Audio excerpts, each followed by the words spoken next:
तर राज्याचे उपमुख्यमंत्री अजित पवारांच्या अकाली निधनानंतर त्यांच्या पत्नी सुनेत्रा पवार राज्याच्या उपमुख्यमंत्रीपदी विराजमान होत आहेत।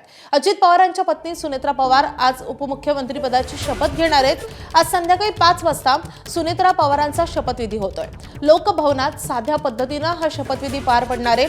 त्या राज्याच्या पहिल्या महिला उपमुख्यमंत्री असतील। या शपथविधीपूर्वी दुपारी 2 वाजता विधान भवनात राष्ट्रवादीच्या विधिमंडळ पक्षाची बैठक पार पडेल। या बैठकीला सुनेत्रा पवारांची विधिमंडळ गटनेतेपदी निवड केली जाईल। या बैठकीबाबत सुनील तटकरे यांनी विधिमंडळामध्ये पक्षाचं अधिकृत पत्रही दिले। दरम्यान आजच्या शपथविधीसाठी सुनेत्रा पवार बारामतीहून मुंबईमध्ये दाखल झाल्या आहेत।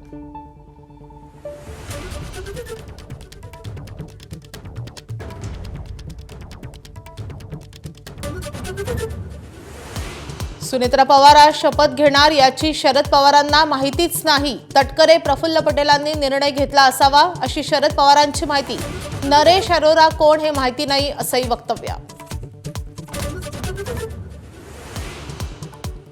दोन्ही राष्ट्रवादीच्या विलीनीकरणाचा निर्णय 12 तारखेला जाहीर करायचा होता। शरद पवारांनी दिली माहिती। अजित पवार आणि जयंत पाटलांमध्ये 4 महिन्यांपासून सुरू होती चर्चा।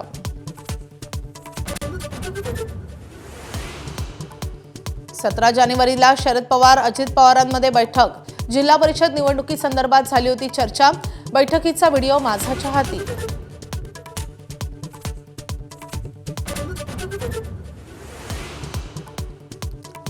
सुनेत्रा पवार राज्याच्या उपमुख्यमंत्रीपदी विराजमान होणार। आज संध्याकाळी 5 वाजता शपथविधी। सुनेत्रा पवार मुंबईत दाखल। शपथविधीपूर्वी राष्ट्रवादीच्या आमदारांची आज दुपारी 2 वाजता बैठक।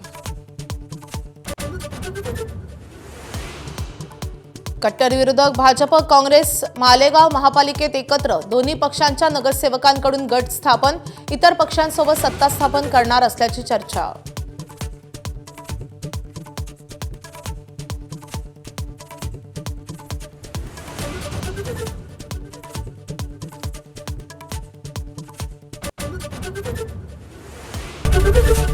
एबीपी माझा, उघडा डोळे बघा नीट।